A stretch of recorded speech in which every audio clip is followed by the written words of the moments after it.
সাঈদের bike একটা ক্যাফের সামনে এসে থামে। গ্রাম থেকে বেশ দূরে ক্যাফটা। সাঈদ বাইক থেকে নেমে চাবি খুব ভাব নিয়ে পকেটে রাখে। তারপর বসে থাকা হৈমির দিকে হাত বাড়িয়ে দিয়ে বলে, নেমে আয়। হৈমি খুব দ্বিধায় পড়ে গেল। আশেপাশে মানুষ তেমন নেই, খুব নিরিবিলি ক্যাফে। হৈমির কাঁপতে থাকা হাত সাঈদের হাতে রাখল। সাঈদ খুব শক্ত করে সেই হাত নিজের হাতে তালু দিয়ে চেপে ধরে হৈমিকে বাইক থেকে নামালো। হৈমি নামলেই সাঈদ হৈমির বাম পাশ থেকে হৈমির কাঁধটা আলগে ধরে সামনে এগুলো। হৈমি আলগোছে মাথা তুলে সাঈদের মুখের দিকে তাকালো। সাঈদের মুখে ডান পাশটা দেখা যাচ্ছে, কি নিখুঁত সে মুখের ধরন। হৈমির বুক কেঁপে উঠল উত্তেজনায়। হৈমি আরও চেপে দাঁড়ালো সাঈদীর পাশে। নাকে সাঈদীর ব্র্যান্ড পারফিউমের ঘ্রাণ আসছে, ভেসে যাচ্ছে হৈমি। সাঈদ ক্যাফেতে প্রবেশ করলেন। একটা ছোট্ট হালকা পাতলা গঠনের ছেলে দৌড়ে আসলো। এসে সাঈদীর সামনে দাঁড়িয়ে হ্যান্ডশেক করার জন্য হাত বাড়িয়ে দিল। সাঈদী এক হাতে হৈমিকে আলগে রেখে অপর হাতে বেশ স্মার্টলি হ্যান্ডশেক করল। ছেলেটা ভালো মন্দ জিজ্ঞেস করে হৈমির পাশে চোখের ইশারা করে জিজ্ঞেস করল, ভাই ভাবি নাকি? সাঈদ হালকা হাসলো, বলল, হ্যাঁ, ভাবির বয়স একদম কম। ভাইকে সামলাতে পারেন তো ছোট ভাবি? হৈমিকে কথাটা জিজ্ঞেস করে হুট হাঁ করে হেসে উঠল ছেলেটার সাথে সাঈদও হালকা হাসলো। হৈমি দুজনে হাসি দেখে অব্ধ হয়ে চেয়ে রইল তাদের দিকে। সাঈদ এক ফাঁকে লুকিয়ে ফিসফিস করে জিজ্ঞেস করল, আসলেই সামলানো যায় আমাকে? রাব্বি ছোট ভাবি, আমি তো তার ভাবির কাছে এলেই কেমন বেসামাল হয়ে পড়ি, জানে সে? হৈমি অবাক চোখে তাকালো সাঈদের দিকে, পরপর মাথা নত করে ফেলল। রাব্বি তারপর তাদের একটা আলাদা নিরিবিলি জায়গা বেছে বসার জন্য বলল। সাঈদ হৈমি মুখোমুখি বসল। রাব্বি তাদের মেনু দেখে বলে চলে গেল অপর দিকে। সাঈদ মেনু সোজা হৈমির দিকে এগিয়ে বলল, কি খাবি, অর্ডার দে। হৈমি মেনু হাতে নিয়ে চোখ বুলালো। সাঈদের একটা কল এসেছে, সে কল রিসিভ করে কথা বলছে। হৈমি মেনু দেখে যার পরনাই অবাক বিস্মিত। সামান্য কফির দাম 560 টাকা। কফিতে কি মেশানো এরা? এত তো কফির নাম সে জীবনও শোনেনি। পাস্তা পাওয়া যায়, দাম 1390 টাকা। পাস্তা ঘরে বানানো? হৈমি, কই, ঘরে বানাতে সবে 200 টাকার মতো হয়ে যাবে, এখানে 1390। হৈমি কি অর্ডার করবে খুঁজে পেল না। মেনু হাতে চুপচাপ বসে রইল। সাঈদ কথা বলা শেষ করে ফোন বন্ধ করে টেবিলের উপরে রাখল। হৈমি দিকে চেয়ে জিজ্ঞেস করল, কি খাবি, পছন্দ হয়েছে? কফি খাস? ক্যাপাচিনো চলবে নাকি এক্সপ্রেসো? তারপর ভারী খাওয়া যাবে। হৈমি এক নজরে ক্যাপাচিনো আর এক্সপ্রেসোর দাম দেখে নিল। ক্যাপচিনো 1100 টাকা, এক্সপ্রেসো 1230 টাকা। দাম দেখে হৈমি কফি খাওয়া ইচ্ছে চলে গেল। সাঈদ এক পর্যায়ে রেগে গেলে বলল, মেনু খেতে তোকে দেওয়া হয়নি, সেটা থেকে অর্ডার করতে দেওয়া হয়েছে। এত কি দেখছিস মেনুতে? হৈমি মেনু শব্দ করে টেবিলে রাখল। আশেপাশে চোখ রেখে ফিসফিস করে বলল, আমার এখানে কেমন এসেছি? দাম দেখছেন সব কিছুর। আমার 1 মাসের হাত খরচ থেকে বেশি একটা সাধারণ কফি। আমরা অন্য রেস্টুরেন্টে যাই, চলুন। সাঈদ কথা শুনে কিছুক্ষণ হৈমির দিকে তাকিয়ে থাকলো। পরে চেয়ারে হেলান দিয়ে সোজা বসে সরাসরি হৈমির দিকে চেয়ে প্রশ্ন করল, তোকে এখানে কে নিয়ে এসেছে? আপনি? হৈমি মিনমিন করে জবাব দেয়। সাঈদ আবার জিজ্ঞেস করে, এখানে বিল কে দিবে? আপনি টাকার চিন্তা করছিসটাকে? আমি? সাঈদ এবার ঝুঁকে এলো হৈমির দিকে, তারপর চোখে চোখ রেখে বলল, order now and right now. Haimi সঙ্গে সঙ্গে চোখ খিচে জবাব দেয়, পাস্তা আর কফি। সাঈদ হৈমির ভয় পাওয়া দেখে হাসলো হালকা। চোখ বন্ধ থাকায় হৈমি হাসি দেখল না। সাঈদ আবার সোজা হয়ে বসল। তারপর ওয়েটার ডেকে অর্ডার দিয়ে দিল। দেরি হবে খাবার আসতে, তারা বানিয়ে দিবে। নতুন করে অর্ডার দেওয়ার পর হৈমি আর সাঈদ চুপচাপ বসে আছে। হৈমি এদিক ওদিক তাকিয়ে ক্যাফের ডেকোরেশন দেখছে। সাইদ দেখছে হৈমিকে স্বয়ং। এক পর্যায়ে সাইদ উঠে হৈমির পাশে বসে গেল। গায়ে ধাক্কা লেগে হৈমি পাশে তাকালো। সাইদের নিজের এত কাছে দেখে ভরকে গেল ও। সাইদ হাত বাড়িয়ে হৈমির হিজাব ঠিক করে দিল। হৈমি বলল, খুলে গেছে হিজাব? তাড়াহুড়া করে বেঁধে এসেছিলাম। সাইদ মাথা নেড়ে ঠিক আছে বলল। তারপর এতক্ষণে কাঙ্ক্ষিত কথা তুলল, বিয়ে করে তো গায়ে হাওয়া লেগেছে, দিব্য ঘুরে বেড়াচ্ছ। আমি চলে গেলে খবরদার কারো সঙ্গে এই মিন ছেলেদের সঙ্গে কথা বলবি না। আমি ফিরে এসে যেন যেমন রেখে যাচ্ছি তেমনই পাই। কি মনে থাকবে? হৈমি মাথা নাড়ালো। পরে বলল, সেই রাস্তার বিয়ের আগেই বন্ধ করে রেখেছেন জানেন না? তাও তো রোজ লাভ লেটার কম পাস না শোয়েফকে। আজকাল পেছনে ঘুরতে শুনলাম। খবরদার হৈমন্তী, নেক্সট ডে সোজা গিয়ে একটা থাপ্পড় দিয়ে সরাসরি বলবি আই অ্যাম ম্যারিড। কি বলতে পারবি না? সৈয়দের কথাও সাইদের কানে গেছে। ছেলেটা খুব সাবধানে হৈমির সাথে কথা বলতে আসে, নিজেকে অনেক আড়াল করে, সেটাও জেনে গেছে। আর কত কিছু যে জানে কে জানে। হৈমি বাধ্য মেয়ের মতো মাথা নেড়ে বলল, থাপ্পড় লাগবে না, আমি ভালোভাবে বলে দিব, হবে না? সাইদ হাসলো একটু। কি নিষ্পাপ তার হৈমন্তী। সাইদ চলে গেছে আজ প্রায় 1.5 মাস যাবৎ। পর প্রথম কয়েকদিন কল দেওয়া হয় তার। আপাতত তার 15 দিন ধরে মাস্টার্স এক্সাম চলছে, তাই কল করার সময় পাচ্ছে না বলে সে আগেই জানিয়েছে হৈমিকে। হৈমি শুনে প্রতিবাদ করে না। সাইদ আর যাই করুক, পড়াশোনা সে বড্ড ভালো, এ ব্যাপারে সে এইটুকু ফাঁকি দেয় না। এজন্যই আরও সে বাড়ির বড্ড আদরের। এই ফাঁকে কয়েকদিন আগে হৈমিকে এসে দাওয়াত দিয়ে গেছে চেয়ারম্যান বাড়ির ছোট মেয়ে, সাইদের ছোট বোন অনন্যা। চেয়ারম্যান বাড়ির ঘরোয়া পরিবেশে একটা ফ্যামিলি গেট টুগেদার করা হবে। চেয়ারম্যান বংশের অনেকেই থাকেন সেখানে। চেয়ারম্যান ওবায়দুল্লাহও চাইছেন হৈমিকে সবার সঙ্গে পরিচয় করিয়ে দিবে। এবার বিয়ে আল্লাহর রহমতে হয়ে গেছে। এখন চেয়ারম্যান বাড়ির বউকে সবার সামনে আনা উচিত। বিয়ে করবে না করবে কবে, ছেলে তাদের সোজা তুলে এনে বিয়ে করে নিয়েছে। কাউকে তেমন জানানো হয়নি বিয়ের কথা। মূলত হৈমির জন্যই এই গেট টুগেদার আয়োজন। হৈমিকে নিজে এসে দাওয়াত দিয়ে গেল অনন্যা এবং সাইদের বড় ভাবি। সঙ্গে যাবে হৈমির পুরো পরিবার। তবে অনন্য বলছে হৈমিকে দুপুরের আগে নিয়ে যাবে নিজের সঙ্গে। সাহেদ মানা করবে করেও শেষ অবধি রাজি করেছেন। তিনি মূলত চেয়েছেন না বিয়েটা এখন প্রকাশ পাক, কিন্তু চেয়ারম্যান বাড়ি মানুষের তোপের মুখে পড়ে সে অবধি গড়িমসি করে রাজি হয়ে। হৈমি সেই দিন দুপুরের আগেই তৈরি হয়ে আছে। আজকে হৈমি শাড়ি পরেছে, আকাশি রঙের তাঁতের শাড়ি। শাড়িটা আজকে জন্য হৈমিকে চেয়ারম্যান বাড়ি থেকে উপহার দেওয়া হয়েছে। সেই দিনের কথা ফাঁকে হৈমি শুনছে অনন্যর থেকে। আজকে সাইদ গ্রামে আসছে, আপাতত সে রাস্তায়। এই ফিরল বলে অনন্য নয়, বরং সাইদ নিজে হৈমিকে নিয়ে যাবে তাদের বাড়ি। এতদিন তৃষ্ণার্ত কাকের ন্যায় সাইদের দেওয়া আশায় হৈমি রীতিমতো মারা যাচ্ছিল। আজকে তার সঙ্গে অবশেষে দেখা হচ্ছে। খুশিতে হৈমি সময়ের আগেই তৈরি হয়ে বসে থাকলো।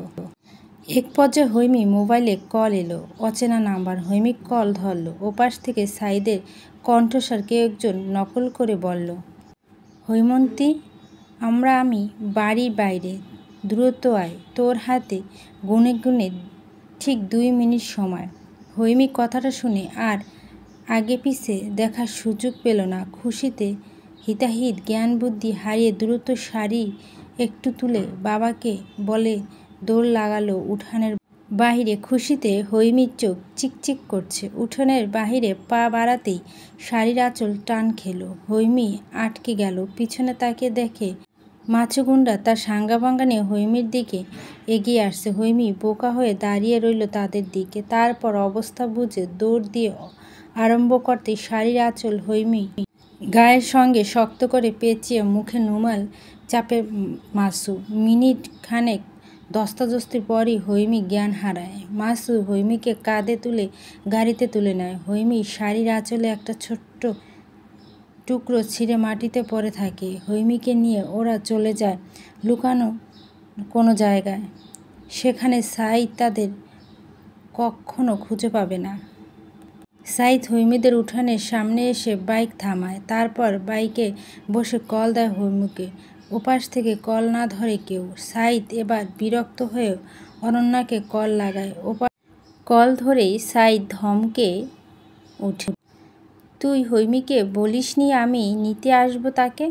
অনন্যা সঙ্গে সঙ্গে রিপ্লাই দেয়, আমি বলছি ভাইয়া, হৈমি ভাবি তো।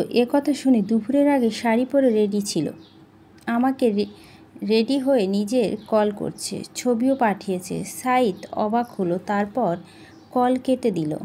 ভাবলো বাড়ির ভেতরে যাবে, বাইক থেকে নামলো। একটু আগেই তো পায়ে বাঁধে শাড়ির আঁচলের টুকরো। সাইদ কিছুটা অবাক হয়, কোমর ঝুঁকিয়ে আঁচল হাতে তুলে নেয়। শাড়িটা চিনতে তার এক বিন্দু অসুবিধা হলো না। এই শাড়ি সে হৈমির জন্যই ঢাকা থেকে নিজে কিনে পাঠিয়েছে, কিন্তু শাড়িরও আঁচল এভাবে ছিঁড়ে পড়ে আছে কেন মাটিতে? সাইদ কিছুক্ষণ হাতে থাকা শাড়ির আঁচলের দিকে চেয়ে থাকলো। তারপর হঠাৎই মনে পড়লো কিছু একটা। সঙ্গে সঙ্গে চোখ দুটো বড় বড় হয়ে এলো সাইদের। দৌড়ে হৈমির বাড়ির দিকে ছুটে গেল। সাহেদ তৈরি হচ্ছিল চেয়ারম্যান বাড়ি যাবার জন্য। সাইদ বাড়ির উঠানে পেরিয়ে সোজা সায়েদের রুমে ঢুকে গেল। সাইদিকে এই অবস্থা দেখে কিছু প্রশ্ন করতে যাবে, তার আগে সাইদ মাথা চুল খামচে হাঁপাতে হাঁপাতে বলল, হৈমি বাড়ি থেকে কখন বেরিয়েছে আঙ্কেল? সায়েদ অবাক হলো। সাইদির অবস্থা দেখে তার মোটেই সুবিধা লাগছে না। তিনি উত্তর দেন, ঘণ্টাখানেক আগে তোমার বোন এসে নিয়ে গেছে। সাইদ জবাব দেয়, এই মুহূর্তে অপেক্ষা না করে হৈমি আমাদের বাড়ি যায়নি আঙ্কেল, কেউ ওকে তুলে নিয়ে গেছে। এই দেখুন ওর ছেঁড়া শাড়ির আঁচল, এটা উঠানের ওপরে পড়েছিল। সাইদ বড্ড হাপিস্তোষ করছে, বারবার আঙুল দিয়ে নাকের নিচে ঘাম মুছছে। অস্থিরতা ক্রমশ বাড়ছে তার।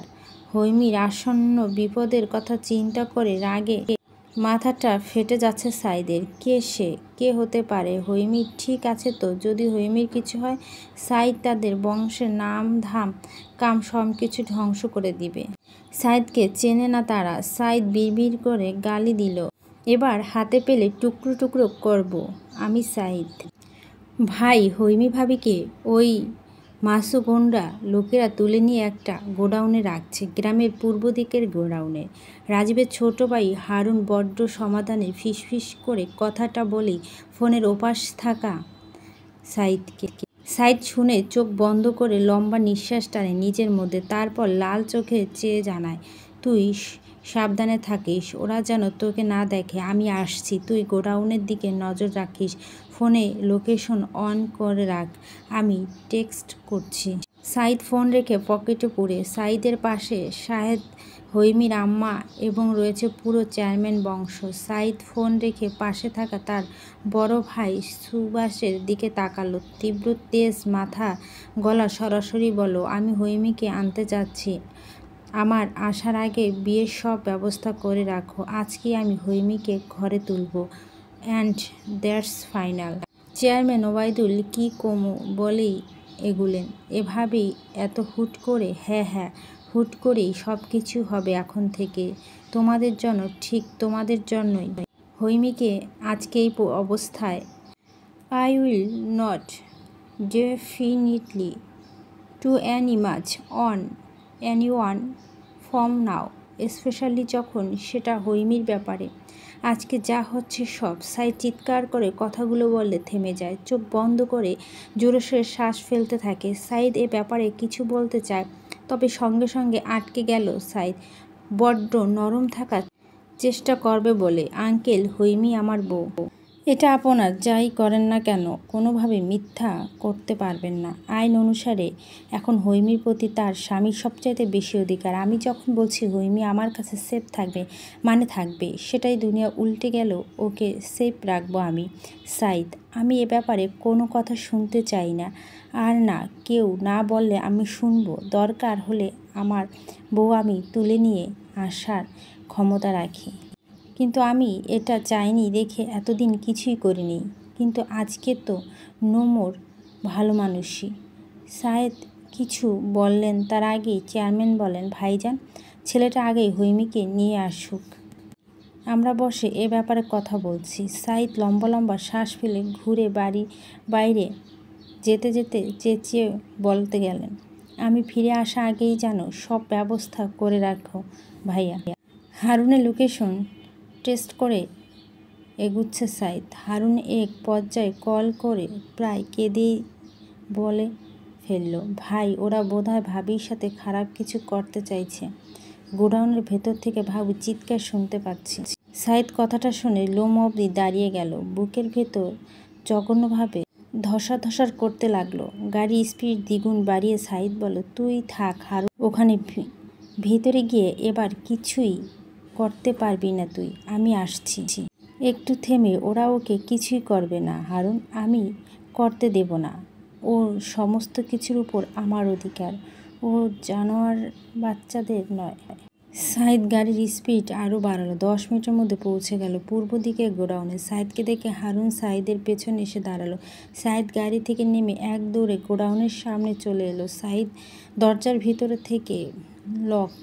সাইদ 7 পাঁচ চিন্তা না করে এক লাথি দিয়ে দরজা ভেঙে দিল। সঙ্গে সঙ্গে দৃষ্টিগোচর হলো হৈমির ক্লান্ত মুখের ছবি। হৈমির ওপর শুয়ে ধস্তাধস্তি করছে মাসু।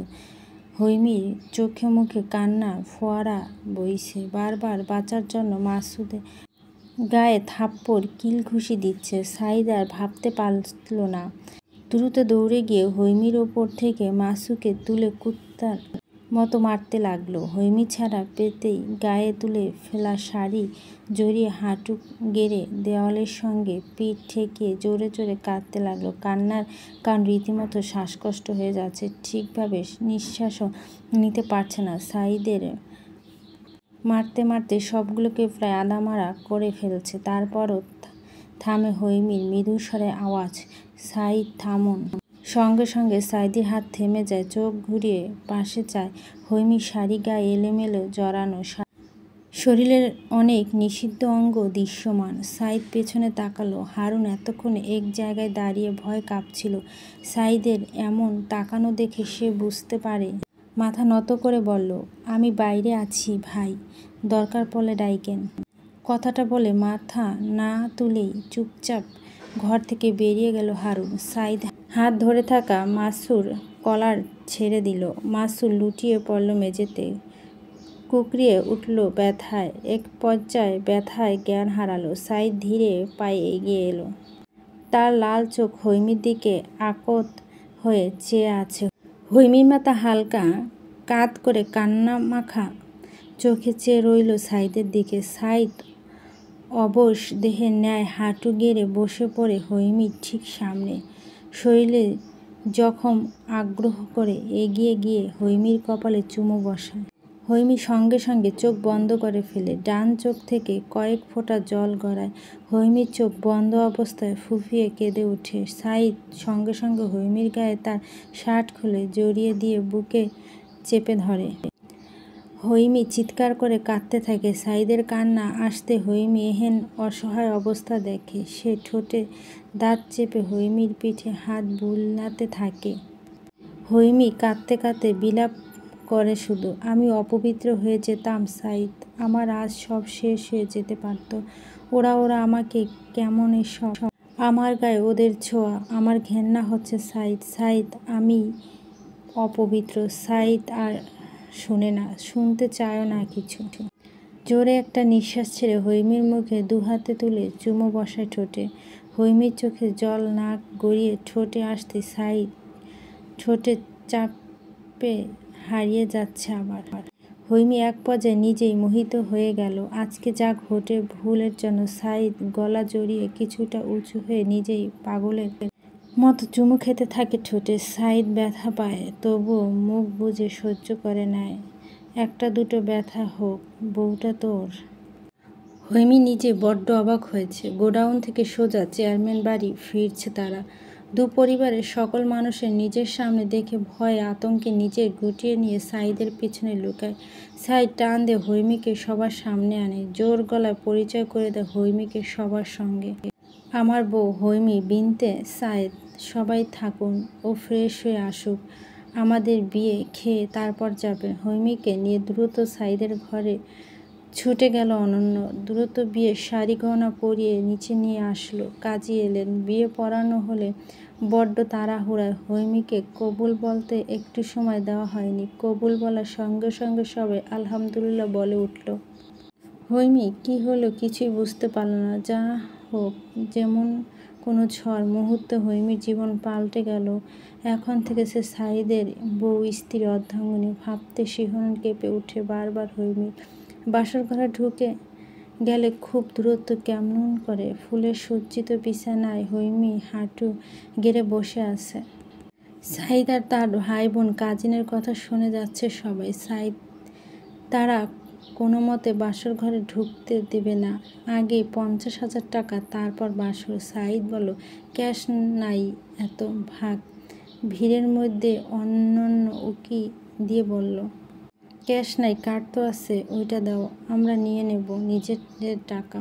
সাঈদ না পেরে শেষ অবধি কার্ড দিল, তারপর চোখ পাকিয়ে বলল, 50, এর উপরে 1 টাকা খরচ হলে তোদের 1 টাকাও আর আস্থা রাখবো না, মনে থাকে যেন। ভাই বোনদের হই হুল্লা করে কার্ড নিয়ে গেল। সাঈদের তারপর বাসর ঘরে ঢুকে অনুমতি দেওয়া হলো। দরজায় লাগানো অবধি হৈমি আর চোখে তাকালো সাঈদের দিকে। সাঈদ আজ সাদা পাঞ্জাবি পরেছে, হিরো লাগছে একদম তাকে। হৈমি বিছানা থেকে উঠে সালাম করলো সাঈদীকে। সাঈদী হৈমিকে নিচে থেকে উঠিয়ে জড়িয়ে ধরে শক্ত করে হৈমি সাঈদের বুকে নিশ্চিন্তে পড়ে থাকলো। এক পর্যায়ে সাঈদী হৈমির চুলে চুমু খেয়ে ফিসফিস করে বলল, তুমি তৈরি Haimanti? Can I love you? Haimi গা যেন শিরশির করে উঠল। সম্মতিস্বরূপ জোরে সাউন্ড পিঠে আঁচড় কাটল। সাঈদ মৃদু হাসল। হৈমিকে কোলে তুলে বিছানার দিকে এগোতে বলল, আজ আর তুই আস্থা থাকবি না হৈমন্তী, কামড়ে কুমড়ে তোকে আজ শেষ করে দেওয়া হবে। আমার এতদিনের ধৈর্য আর সহ্য হচ্ছে না একদম।